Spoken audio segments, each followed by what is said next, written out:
तो हम नौकरी भी दे रहे हैं, रोजगार भी क्रिएट कर रहे हैं। इतना बेवकूफ़ी का काम क्यों किए? उनको भी तो अपने समय में नियुक्ति पत्र देना चाहिए था ना। 25 में दोबारा हम लोग 250 सीटों से वापस आएंगे। महागठबंधन सरकार बनने के बाद लगातार नीतीश कुमार नियुक्ति पत्र बांट रहे हैं। इसी को लेकर के बीजेपी जो है हमला करते नजर आ रही है। इसका पलटवार करते हुए भवन निर्माण मंत्री अशोक चौधरी ने कहा है कि अगर महागठबंधन नियुक्ति पत्र बांट रही है या रोजगार दे रही है तो बीजेपी में खलबली क्यों मची हुई है? जब उनकी सरकार थी तो वो कहाँ थे? उन्हें नियुक्ति पत्र बांटने में कोई रोक रहा था क्या? और भी क्या कुछ कर रहे, पहले आप वो सुने। देखिए, ऐसा है ना कि जब आप नौकरी नहीं दे रहे थे तब इन लोगों का आरोप था कि आप नौकरी नहीं दे रहे हैं। सरकार के पास भी हमने कहा है कि हम रोजगार क्रिएट करें। रोजगार क्रिएट करने के लिए उद्योग लगाने का काम, इथेनॉल फैक्ट्री लगाने का काम, कैसे हम और यंगस्टर्स जो हमारा बड़ी आबादी जो युवाओं की है, उस आबादी को हम कैसे उनके लाइवलीहुड को हम ठीक करें, उस पर हमारा काम हो रहा है। तो हम नौकरी भी दे रहे हैं, रोजगार भी क्रिएट कर रहे हैं। विजय सिन्हा जी से हम नहीं एक्सपेक्ट करें कि विजय सिन्हा जी हमारे बड़ाई करेंगे, बहुत नौकरी मिल रहा है, सरकार बहुत अच्छा काम कर रहा है। ये तो हम भाजपा से एक्सपेक्ट नहीं करेंगे, चाहे विजय सिन्हा जी से। इसलिए उनका अपना भूमिका जो है अपने भूमिका का निर्वहन कर रहे हैं। हम सरकार में हैं, जनता को हमने चुनाव के समय कमिट किया था, हम अपनी उसका जिम्मेवारी का निर्वहन कर रहे हैं। सुशील मोदी कह रहे हैं कि जितने भी नियुक्ति पत्र भी बांटे जा रहे हैं सारे एनडीए के समय जो है नियुक्त किए गए थे। क्यों? तो इतना बेवकूफ़ी का काम क्यों किए एनडीए के मंत्री कि अपने समय में उन्होंने नियुक्ति पत्र नहीं दिया? उनको भी तो अपने समय में नियुक्ति पत्र देना चाहिए था ना। जो भी मंत्री थे जो कह रहे हैं, आजकल हम देख रहे हैं बहुत लोगों का बयान आया है कि ये हमारे समय का किया हुआ है। तो नेचुरली सब चीज़ एक प्रोसेस से होता है। सरकार का कमिटमेंट है, मुखिया नीतीश कुमार है, उनके समय में किया गया है। और अब सब लोगों को जैसे जैसे फॉर्मुलेट होता जा रहा है, हम लोग नियुक्ति पत्र दे रहे हैं। तो अब भारतीय जनता पार्टी से तो नहीं एक्सपेक्ट करेंगे कि वो हमारी बड़ाई करें। तो आपने साफ तौर पे सुना, उनका कहना है कि महागठबंधन सरकार बनने के बाद नीतीश कुमार जो है अगर नियुक्ति पत्र बांट रहे हैं तो उनके अंदर खलबली क्यों मची हुई है।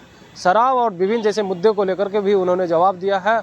उनका कहने का मतलब ये है कि सरकार, देखिए, शराबबंदी पर हम बार बार कह रहे हैं, डाउरी एक्ट बना, SC ST एक्ट बना, उसके बाद आपका आर्म्स एक्ट, इन सब एक्ट के बनने के बाद ऐसा तो है नहीं कि डाउरी एक्ट में लोगों को परेशान नहीं किया जा रहा है, SC ST एक्ट में परेशान नहीं किया जा रहा है, आर्म्स एक्ट में परेशान नहीं किया जा रहा है। उसी तरह से शराबबंदी भी एक तरह से सरकार के द्वारा एक प्रयास किया जा रहा है समाज सुधार का, जिसमें कि सरकार के द्वारा भी प्रयास किया जा रहा है लोगों को संवेदनशील करने का, सेंसिटाइज करने का, कड़ाई करने का, पकड़ा पकड़ी करने का।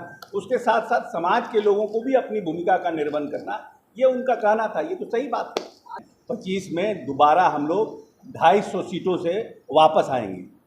पूर्वी विधानसभा को लेकर कब तक फैसला होगा? जल्द फैसला हो जाएगा, जल्द फैसला हो जाएगा। महागठबंधन का उम्मीदवार मजबूती के साथ चुनाव भी लड़ेगा और मजबूती के साथ चुनाव भी जीतेगा। तो ज़्यादा चांस क्या खाते में जाएगी सीट या कुछ तो रहने दीजिए समय के लिए। सर, कानून व्यवस्था दुरुस्त है बिहार में। बीजेपी जब से अलग हो गई तब से सवाल उठा रही है कानून व्यवस्था ध्वस्त। नहीं, उनका कोई काम नहीं है। देखिए, बीजेपी का कोई काम नहीं है। भारतीय जनता पार्टी जब साथ में रहता है तो सब चीज़ उनके लिए गंगा जल से नहाया हुआ रहता है, और उनके साथ जो लोग इष्ट मित्र रहते हैं वो सब भी गंगा जल से नहाए हुए रहते हैं।